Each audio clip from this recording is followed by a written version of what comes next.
El macizo central del Himalaya preside omnipresente el paisaje de Nepal, ocupando también la mayor parte de su territorio. Las cimas blancas han atraído siempre al hombre, que las vio como deidades primero y como desafíos más tarde.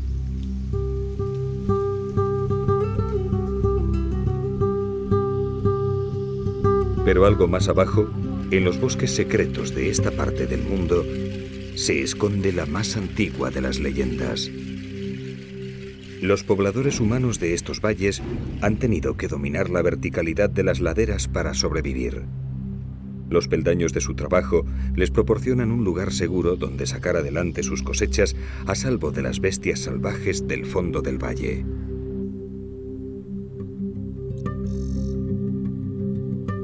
Ellos no ignoran que sus terrazas cultivadas son los palcos que se asoman a los bosques de más abajo, los balcones desde los que se ve la jungla del unicornio. En el año 398 a.C., el historiador griego Tesías escribió un libro sobre la India y Nepal y habló por primera vez de una bestia salvaje que impresionaría al mundo hasta nuestros días.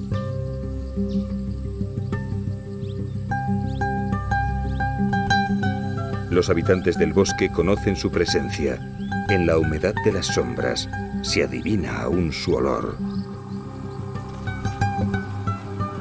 La leyenda vive aquí. La criatura mágica de un solo cuerno que trascendió a todas las culturas representa aún la esencia de la bruma, el misterio más buscado. Pero el paso de los tiempos no ha cambiado su maldición. En el siglo XXI aún se le busca por el poder que crece sobre su frente.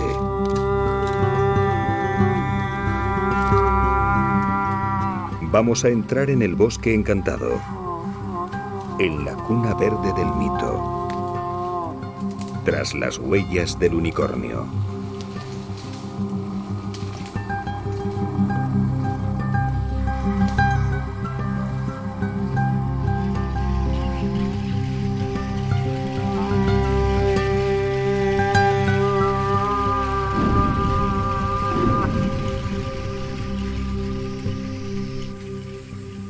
A lo largo de la frontera sur de Nepal con la India se extiende un cinturón de selvas húmedas formando un mosaico con praderas de ribera en las tierras bajas.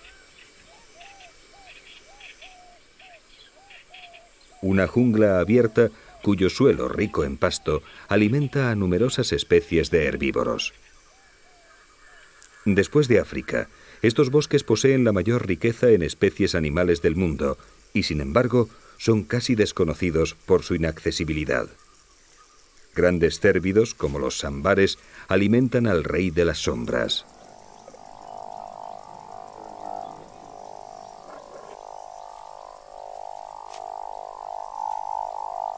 La presencia del tigre de Bengala hace que la alerta sea el estado habitual de los herbívoros de la jungla.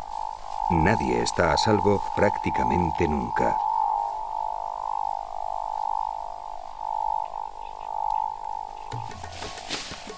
El diseño de la piel del gran gato hace que forme parte del paisaje mientras busca carne para mantener sus casi 300 kilos de rayas.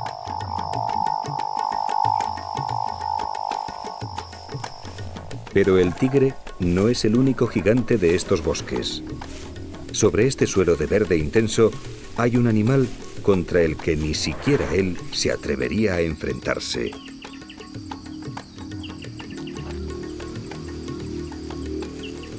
El gaur. Sus 1000 kilogramos de peso le convierten en el bóvido salvaje más grande del mundo. 1 tonelada de mal genio con una altura en la cruz de hasta 2 metros. Los gaures no solo son inmunes a los ataques de los tigres, sino que incluso tratan de pisotearlos si una de estas manadas se encuentra uno en su camino.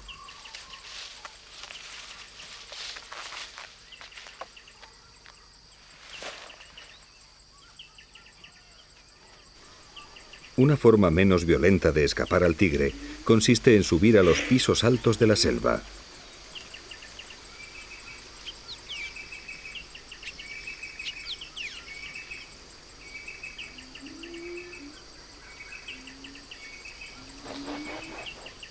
Así lo hacen los langures como este.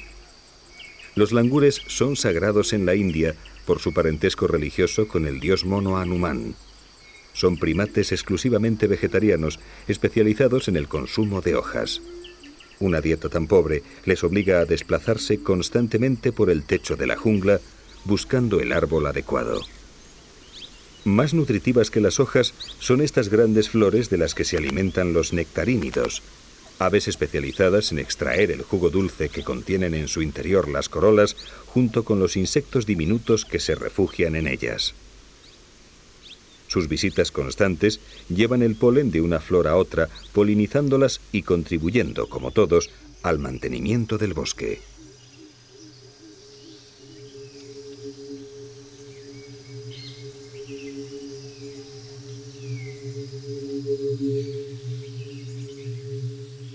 Todas estas maravillas biológicas ya estaban aquí hace 20 siglos, cuando los primeros viajeros hablaron de esta tierra como un lugar fantástico poblado por criaturas imposibles, entre las cuales destacaba una: el unicornio. Se dijo que su cuerno, al que llamaron alicornio, era un antídoto infalible ante cualquier veneno, el cual detectaba y neutralizaba de inmediato. Ello lo hizo altamente deseado por reyes y nobles, siempre temerosos de ser envenenados, que ofrecían por alguno auténticas fortunas. Romanos y griegos alentaron el mito hasta que una traducción de Lutero consiguió llevarlo a la mismísima Biblia, donde se le cita 7 veces. El romano aeliano habla del cartázonos, término tomado del sánscrito Cartajan, que significa señor de la selva. Y el mismo Plinio el Viejo lo llama monoceros, de cabeza de ciervo, pies de elefante y cola de cerdo. Pero sin duda la descripción culminante fue la del romano Julio Solino, que lo definió como un monstruo que brama horriblemente, con un cuerno que asoma de en medio de su frente con esplendor maravilloso en sus 4 pies de longitud y que nunca puede ser capturado vivo.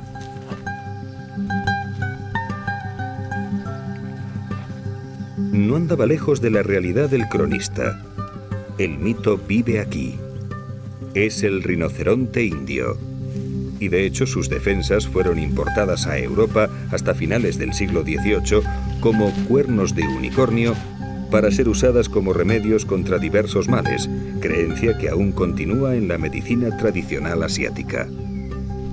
Con su piel coriácea se fabricaban escudos para los soldados, la misma utilidad que le dan ellos. Semejante blindaje les protege de los ataques del tigre.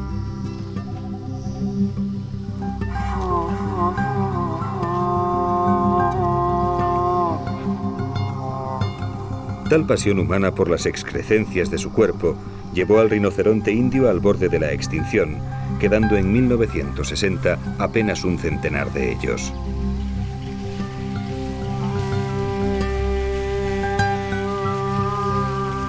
La matanza no cesó hasta que en 1976 un contingente de la Armada nepalí fue encargado de vigilarlos contra el ataque de los furtivos.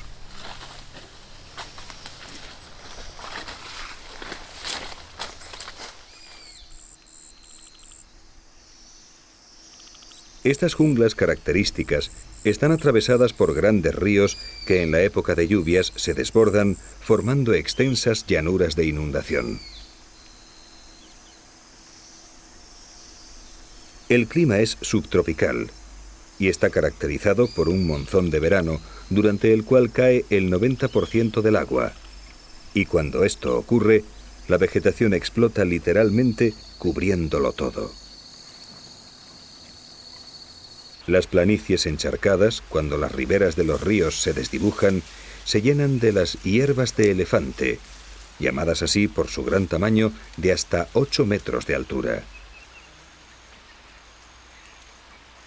En realidad se trata de un ecosistema ideal para los fitófagos, formado por diferentes especies herbáceas que lo ocupan y colonizan todo, formando un densísimo tapiz. Tal apoteosis vegetal es un infierno para el hombre, pero no para los comedores de plantas que se atiborran inmersos en una gigantesca ensalada que los cubre por completo.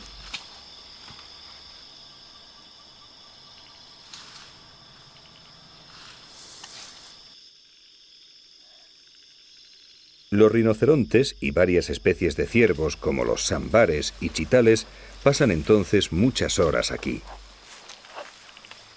Hace apenas unos cientos de años, los rinocerontes indios ramoneaban en todas las llanuras inundadas de los ríos Indo, Ganges y Brahmaputra, pero ahora solo 2 parques nacionales son sus santuarios: Chitwan, en Nepal, y Kaziranga, en la India.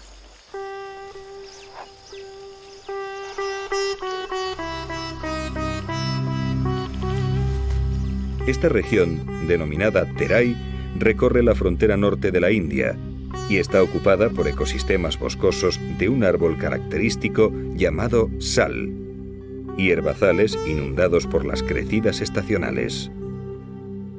Son las tierras del rinoceronte indio, los últimos enclaves del unicornio.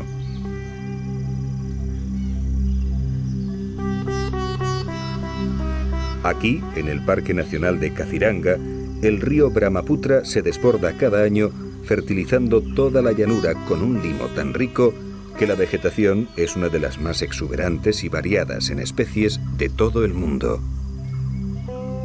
3/4 partes del parque se inundan entonces, y al retirarse las aguas, quedan innumerables cenagales y pantanos llamados vels. Es ahora cuando surge el paraíso de la vida salvaje.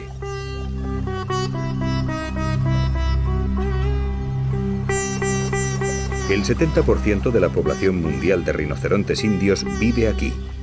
Para ellos y para los elefantes asiáticos, el agua es un alivio para el calor y una ayuda para mantener su propio peso.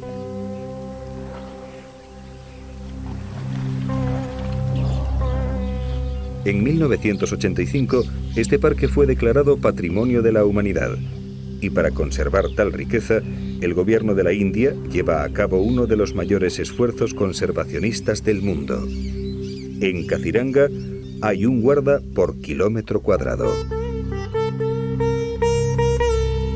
Otra de las joyas de estas junglas es el único capaz de aprovechar la carne de herbívoros del tamaño de los grandes búfalos.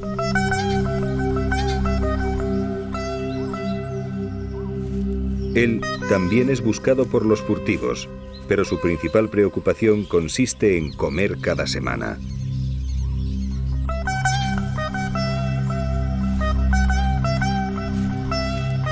Precisamente la presencia del tigre de Bengala causa uno de los mayores problemas de convivencia entre los parques nacionales de la India y las poblaciones situadas junto a ellos. Al menos 50 personas mueren cada año en todo el país por ataques de tigres. Entre 3 y 5 solo en Chitwan, casi siempre por imprudencias de las víctimas. Pero el tigre evita al hombre siempre que puede. Prefiere incluso jugarse la vida tratando de abatir a un enorme búfalo. Este en concreto está gravemente herido por la lucha con uno de los grandes gatos rayados. Su grupa, su lomo y su cara han sido arañados y mordidos, incluso ha perdido un ojo.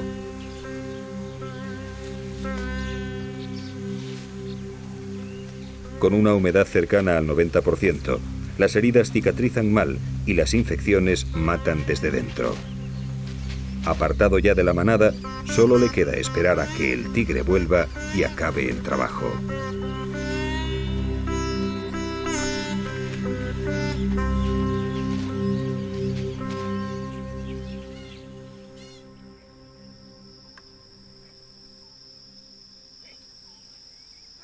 Ahora es más fácil comprender la función de la piel acorazada de los rinocerontes. Se come más a gusto cuando la espalda está protegida de lo que pueda caer de arriba. Pero a nuestros unicornios les gustan mucho las hierbas altas de las riberas del pantano, y tanto en Kaziranga como aquí en Chitwan, estas hierbas son un recurso valioso para las poblaciones humanas situadas junto a los parques.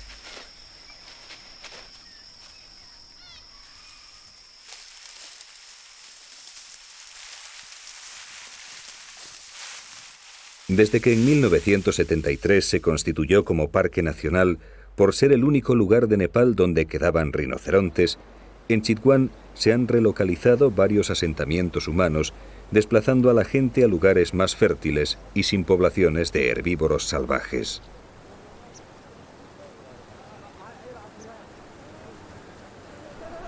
Sin embargo, 310 aldeas no han podido ser reubicadas y siguen en contacto directo con el parque. Cuando llega la temporada, los pueblos ribereños cruzan el río y se dirigen hacia las reservas provistos de sus hoces recién afiladas.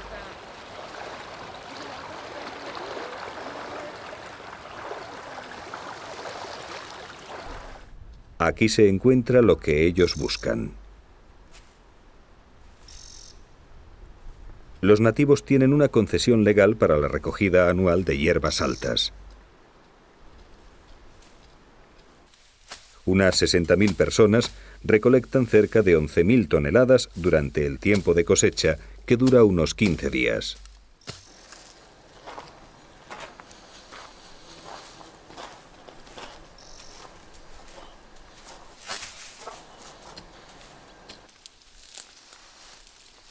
Los fardos se acumulan hasta alcanzar un valor en el mercado de unos $450.000.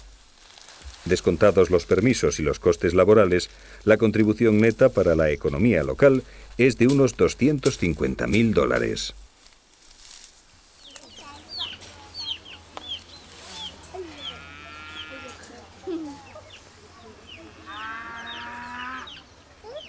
Además del rendimiento de las ventas a la industria papelera, las hierbas constituyen un material de construcción básico para estos pueblos. Con ellas mantienen también al ganado doméstico, que no puede alejarse mucho en busca de pasto por miedo a ser atacado por los tigres.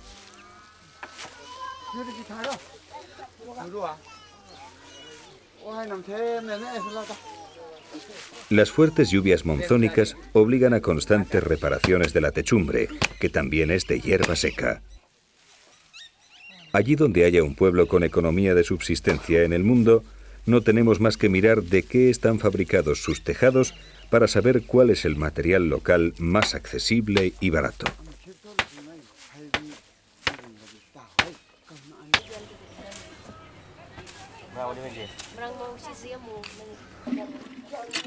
El agua subterránea, limpia y salubre, es por suerte abundante, y con ella y la propia tierra, las mujeres amasan el adobe, que, como no, incluye a las hierbas entre sus ingredientes.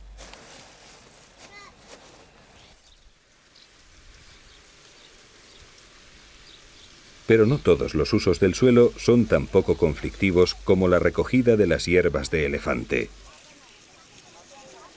Los campos de algodón y trigo se abren paso poco a poco en el paisaje aledaño a la jungla. En ellos la presencia humana es constante para realizar los distintos trabajos a lo largo del año. Es entonces cuando pueden aparecer los problemas con la fauna salvaje. Estas torres, llamadas machames, son atalayas de vigilancia antifieras.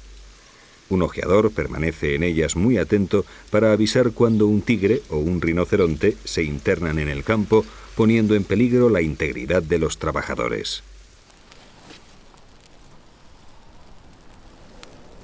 En realidad, los animales lo único que hacen es volver a lugares que siempre fueron suyos, pero que les van siendo poco a poco arrebatados por el hombre, que sabe utilizar para su provecho al mayor enemigo de un bosque.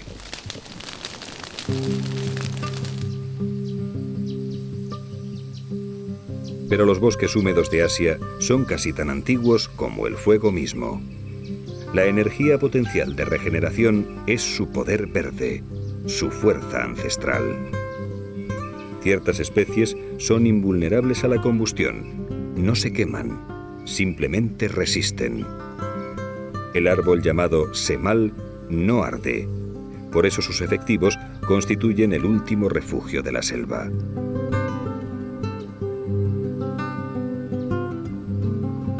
Chitwan significa el corazón de la jungla. Puede que otra vez la leyenda y la realidad se den la mano en esta parte del mundo.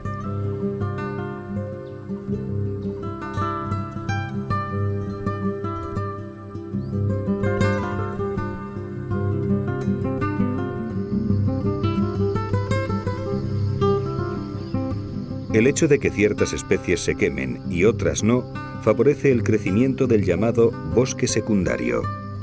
Un tipo de selva diferente a la primitiva, más aclarada y luminosa, en la que la hierba crece en el suelo porque la luz llega hasta él. Es el lugar perfecto para los ungulados, el paraíso de los ciervos, que aquí forman manadas en vez de ser solitarios como en los bosques primarios.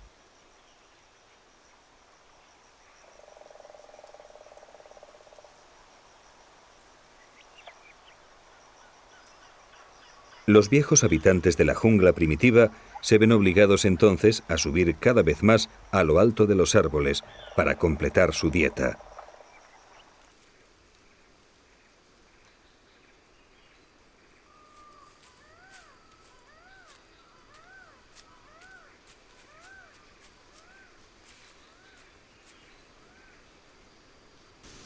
Aquí vive también un ave que lleva 3000 años siendo un símbolo estético para el hombre.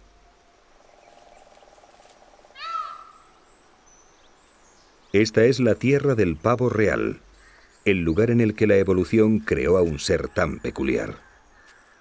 Es el ave nacional de la India, sagrada para hinduistas y budistas, destructor de serpientes y capaz de hipnotizarlas según la creencia popular local.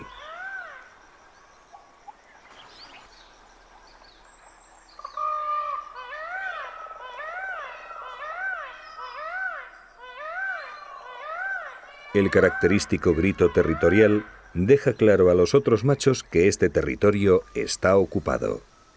Entonces el galán despliega sus plumas de 1,60 m de longitud con la esperanza de impresionar a una de esas hembras que le visitan, lo suficiente como para hacerla la madre de sus huevos. Las hembras prefieren a los machos con más ocelos, y estos les crecen durante toda la vida, de modo que cuanto más viejo, más cola y más novias. Semejante exhibición en medio de una selva llena de tigres es un acto arriesgado, pero el que algo quiere en zoología, algo debe poner de su parte. Además, cuanto más brillantemente adornados son los machos, menos participan en el cuidado de los pollos. Si te he visto, no me acuerdo.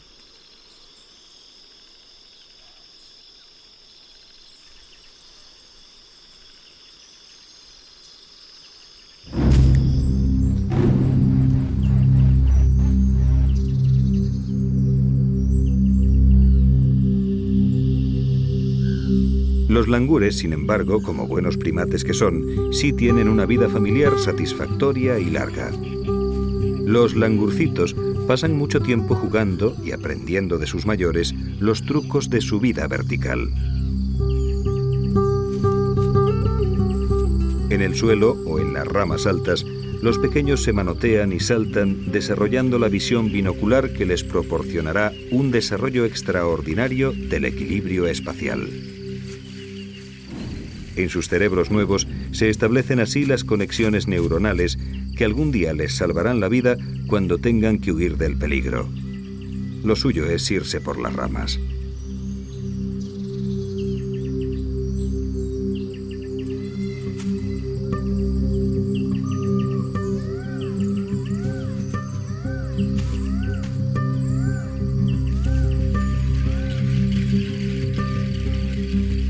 Pero el suelo de la jungla es donde se acumula la materia orgánica, los microorganismos y los invertebrados que se alimentan de ellos. Las sociedades de simios pueden llegar a ser tan complejas como la nuestra, pero tratándose de organización, no hay ninguna más perfecta que esta: termes. Las termes no forman el grueso de su dieta, pero para los viejos langures son como guindillas picantes, golosinas divertidas que rompen la monotonía de tanta ensalada de hojas. Meter el dedo y chupar.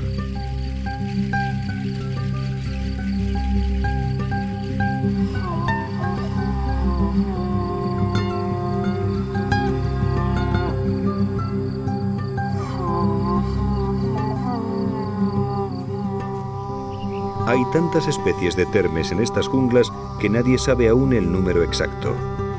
Sus fortalezas son edificios inteligentes con refrigeración propia, lo cual no los libra de ser atacados continuamente.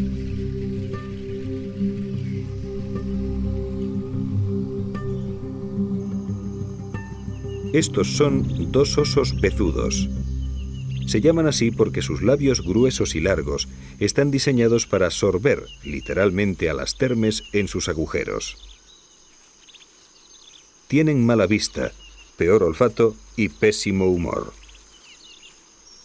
Son unos de los osos más raros del mundo, y las historias locales hablan de ellos como de fieras temibles.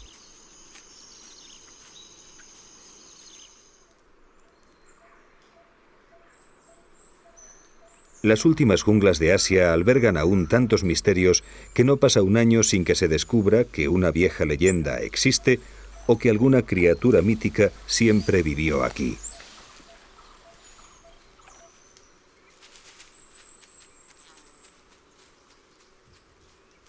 Pero las brumas húmedas de los relatos de los viajeros se disipan cada vez más con la concreta realidad de una población humana en franco crecimiento.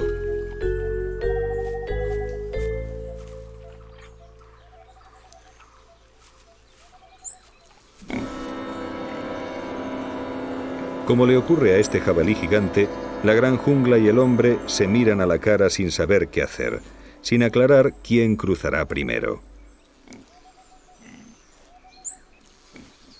El respeto mutuo puede romperse en agresividad en cualquier momento.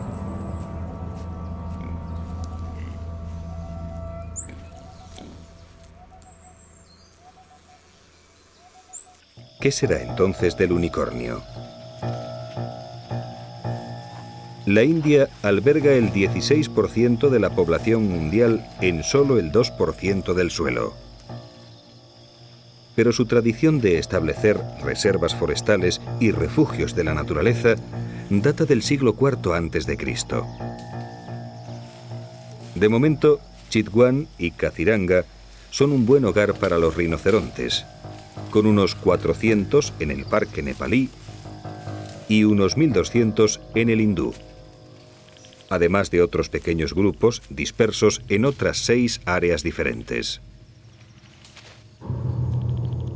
La población total estimada por el Fondo Mundial para la Naturaleza en febrero de 2000 es de unos 2.095 animales en todo el planeta.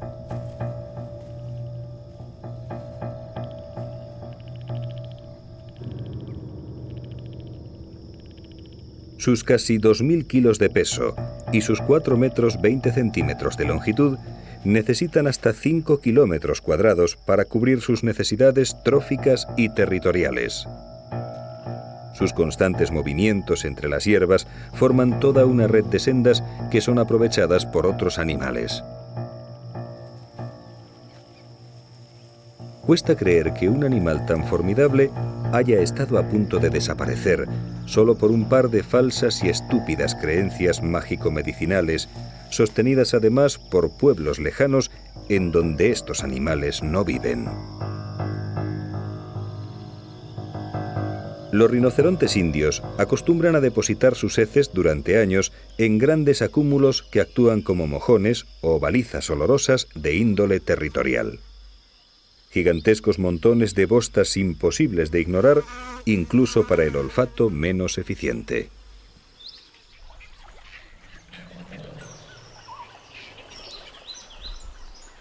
Los rinos son esencialmente solitarios, pero cuando los machos alcanzan la madurez sexual a los 10 años de edad, se pelean al encontrarse incluso con las hembras.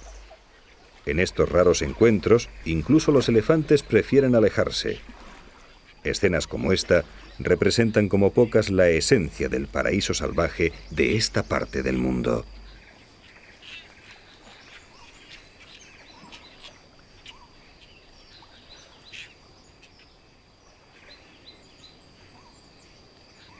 Al contrario de lo que se cree, no utilizan como arma su famoso cuerno, sino que la emprenden a mordiscos con su contrincante. El perdedor se va a probar suerte en otro reto.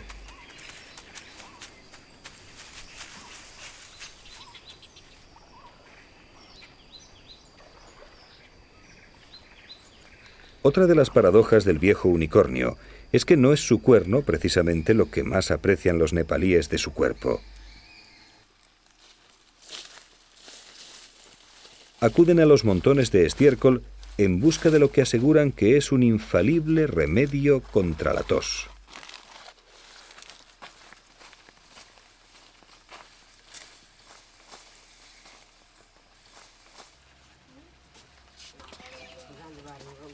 Al llegar a casa, nada mejor que ponerse cómodo para disfrutar de uno de los más cotizados productos de la tierra.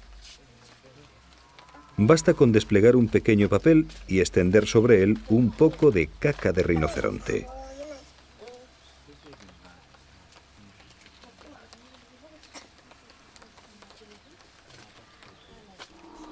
Con delicadeza y paciencia se consigue la textura adecuada para mezclarlo con el tabaco al gusto. Y ya está.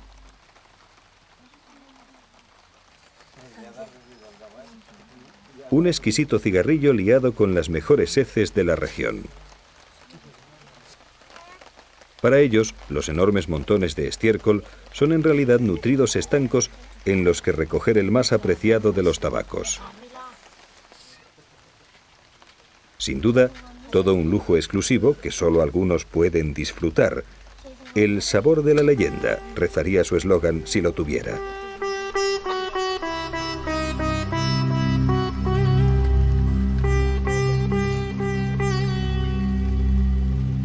Ajenos a las obsesiones humanas por sus heces, los rinocerontes indios han cambiado muy poco en el último millón de años.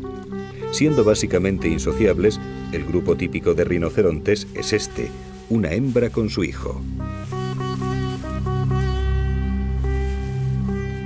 La dieta vegetariana trae consigo una serie de carencias alimenticias que los rinocerontes deben buscar en otras fuentes. En lugares determinados de la jungla, el suelo es rico en sales minerales y oligoelementos, de modo que las madres llevan a sus hijos allí desde que son muy pequeños. Ellos aprenden la localización memorizándola, y así el conocimiento de estos lugares secretos pasa de una generación de rinos a otra.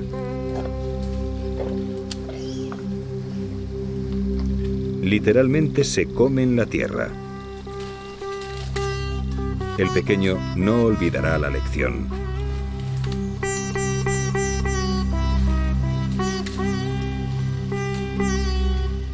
Nadie en la jungla se atrevería a importunar a una rinoceronte con su cría. Su fiereza y su valor son casi tan legendarios como su cuerno.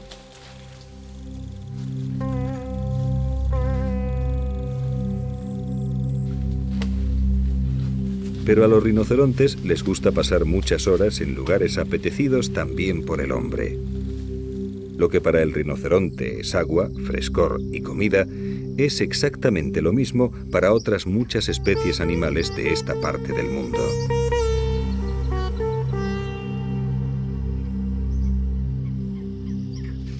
En los valles fluviales y en todas las regiones bajas inundadas periódicamente, se forman estos pantanos que cubren inmensas superficies de las orillas del Brahmaputra y del Ganges. Los rinocerontes se sienten muy a gusto semisumergidos en su propia sopa de verduras, de la que comen sin apenas forzar su columna vertebral, que se libera también de la mayor parte del peso del animal. Esta tendencia de los mamíferos muy pesados hacia el agua, en busca de compensación para sus kilos, fue precisamente la que devolvió al mar a algunos de ellos hace muchos millones de años, dando lugar a los cetáceos.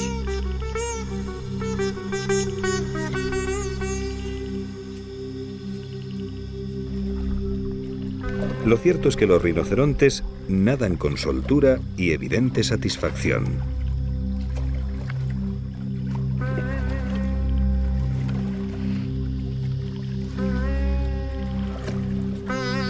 En sus constantes entradas y salidas del agua, estos colosos mojados abren la vegetación, removiendo el fango de las orillas. De este modo, mantienen abiertas las superficies de agua, impidiendo que las plantas las cubran por completo. Sin rinocerontes y elefantes, las tablas de aguas expeditas no existirían, y la diversidad de especies de aves en estas zonas sería mucho menor.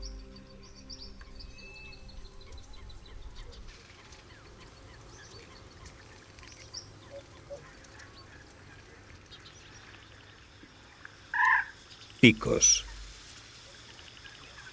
Algunos muy quietos, otros en movimiento constante. La sopa que es de verduras para el rinoceronte se transforma en sopa de pescado para la mayoría de las aves, como esta cigüeña asiática de pico abierto. O esta otra garza que prefiere movimientos más contundentes.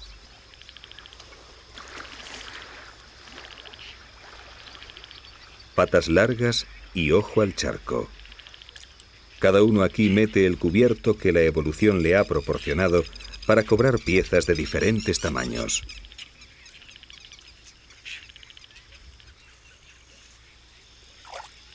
Este macho de jabirú asiático es también un tipo de cigüeña, y como todos los de su familia, aprovecha la carroña cuando la encuentra. En este caso, el cadáver de una focha.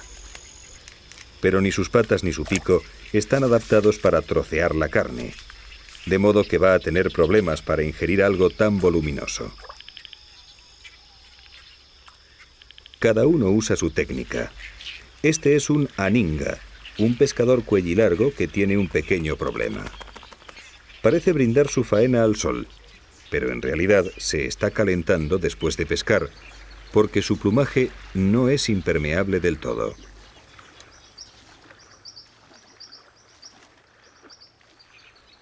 Cuando nada o bucea, ello le facilita el hundirse mejor, pero se mojan mucho y tienen que secarse de vez en cuando. Ahí está el resultado. El chapuzón merece la pena a pesar de que el cuerpo hundido se está empapando.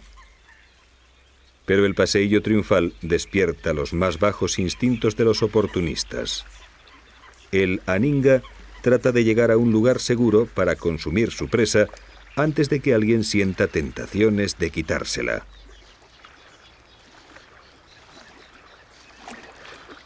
Su salida es poco elegante, y además con ella no acaban los problemas. El pez está clavado y debe ingerirlo a favor de escama.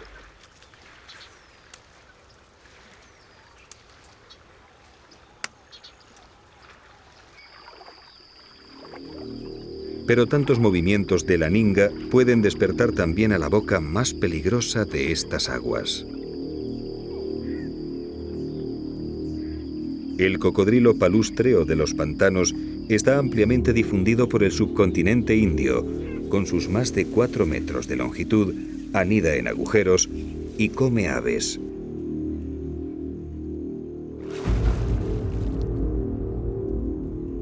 Un currículum suficiente como para sacar los pies del agua cuando se le oye tirarse.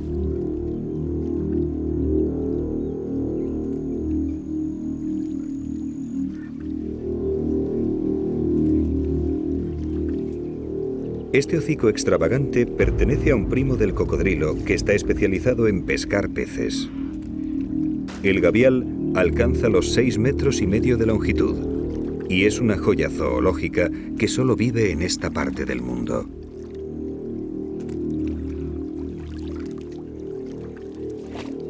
Se dice que acompaña a los muertos en su último viaje por los ríos sagrados de la India.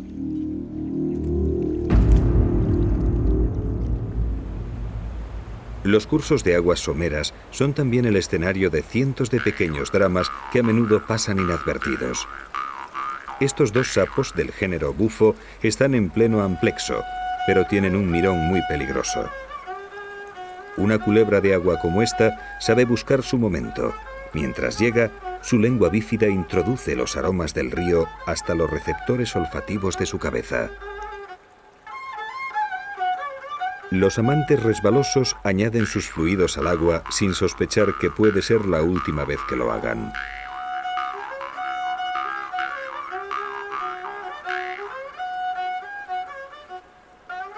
El momento llegó. Reptando, el ofidio se acerca. Pero la hembra de sapo que está debajo la ha visto.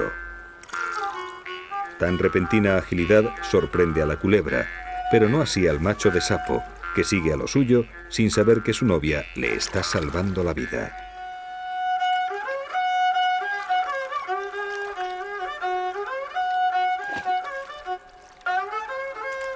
Otra vez será.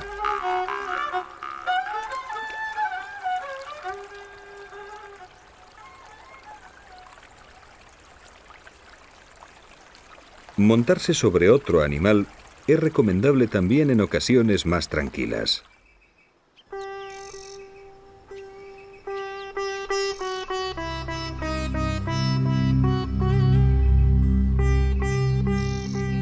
Turistas subidos en elefantes.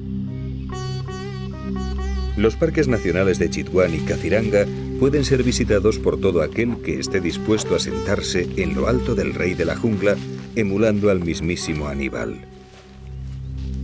Desde al menos el año 2000 a.C., los elefantes son adiestrados por el hombre para la construcción, el transporte y la guerra. Ahora, 4000 años más tarde, sigue sin existir un medio de transporte tan cómodo, seguro y barato para entrar en las selvas del unicornio.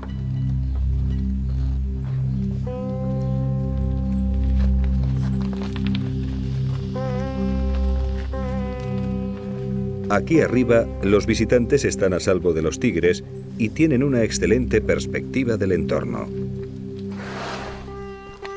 Además, gracias a este nuevo uso ecoturístico, la antigua tradición de los Mahut, que son los cuidadores y conductores de estos paquidermos, se está conservando en un momento en el que sus usos tradicionales empezaban a decaer.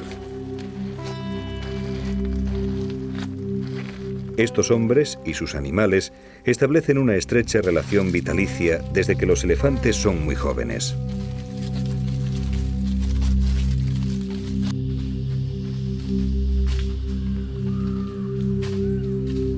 De este modo, los periplos a lomos de elefantes son una nueva fuente de ingresos para la población local, que no solo ayuda al rinoceronte o al tigre, sino también al elefante mismo, junto a la milenaria tradición de su adiestramiento.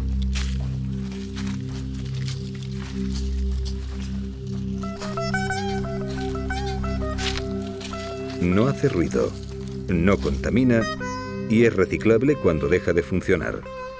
Y lo que es más importante, su presencia es habitual para los demás habitantes de la jungla y por lo tanto no les asusta ni disturba.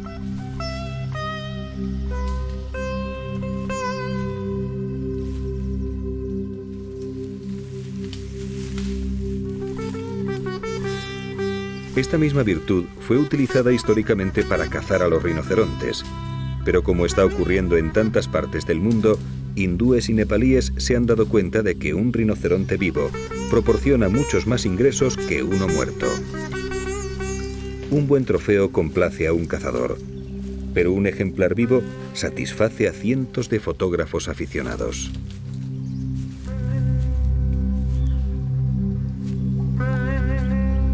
Para el miope unicornio, eso no es más que un elefante con un extraño tocado, tal vez parásitos, pero en todo caso inofensivos.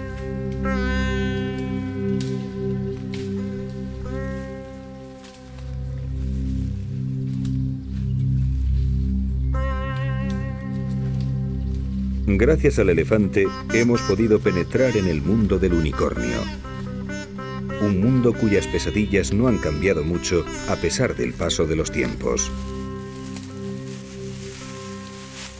La creencia de los supuestos poderes medicinales del cuerno de rinoceronte continúa hoy vigente en la medicina tradicional asiática. Y por tanto su comercio ilegal produce grandes beneficios.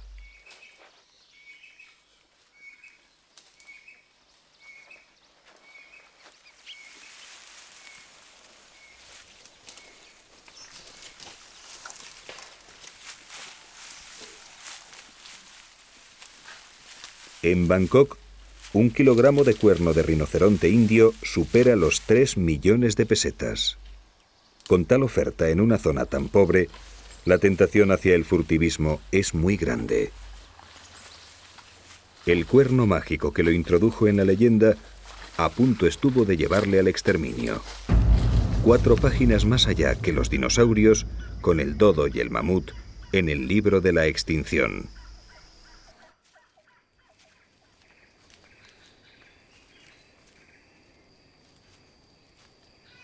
Pero ellos lo están salvando. Nuevas generaciones de viajeros que lo único que tratan de matar es la rutina. Visitantes. Mirones dispuestos a pagar por echarle un vistazo a la leyenda. Un ejército en pequeñas dosis que duerme, come, bebe y adquiere recuerdos aquí, devolviéndole a la población local su esfuerzo por conservar la naturaleza de su tierra. Chitwan, cuyo número de visitantes no llegaba a 1000 hace 26 años, hoy supera los 100.000 turistas anuales. El 50% de los ingresos que el parque proporciona se destina a actividades de desarrollo de las poblaciones humanas de los alrededores.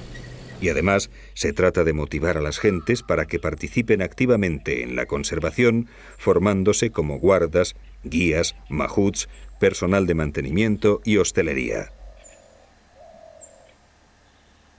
Las tasas de entrada y acampada, el precio de los paseos en elefante, así como los alojamientos y permisos, producen ingresos en aumento que convencen cada vez más a la población de que tener un parque nacional junto a tu casa es una suerte.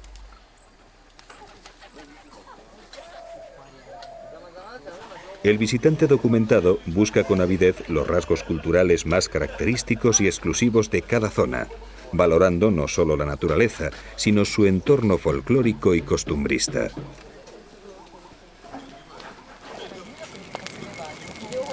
El crepitar de una fogata en los bosques asiáticos sigue siendo algo por lo que muchos están dispuestos a pagar.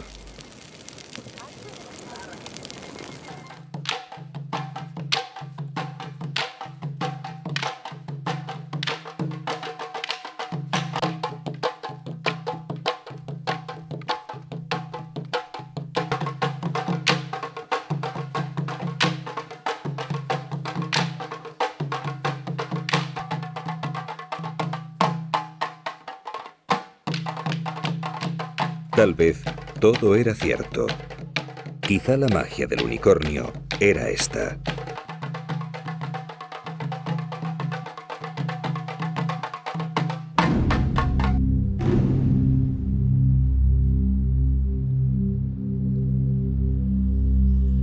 Atardece bajo el gran Himalaya. La bruma se engancha en la jungla donde viven los últimos rinocerontes indios.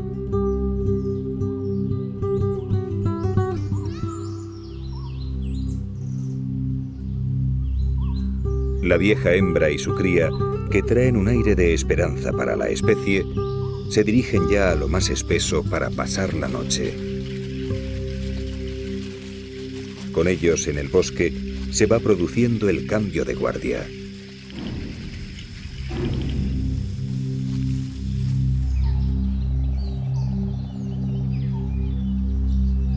El infierno verde para unos. El bosque mitológico poblado de criaturas celestiales y unicornios para otros. Un lugar de increíble atractivo para todos. Cuando el sol se va, hay un relevo de sonidos. Los faunos de la noche se despiertan para moverse a la luz de la luna.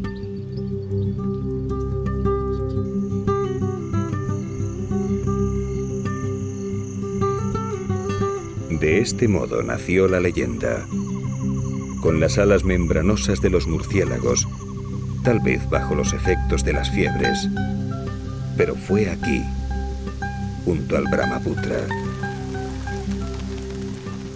Todo era verdad. Aquí vive un animal increíble, con un solo cuerno en la frente, que puede curar los males de los pueblos pobres que comparten el suelo con él. Un ser capaz de atraer a personas de todo el mundo con la sola esperanza de verlo. La leyenda no mentía. El unicornio existe.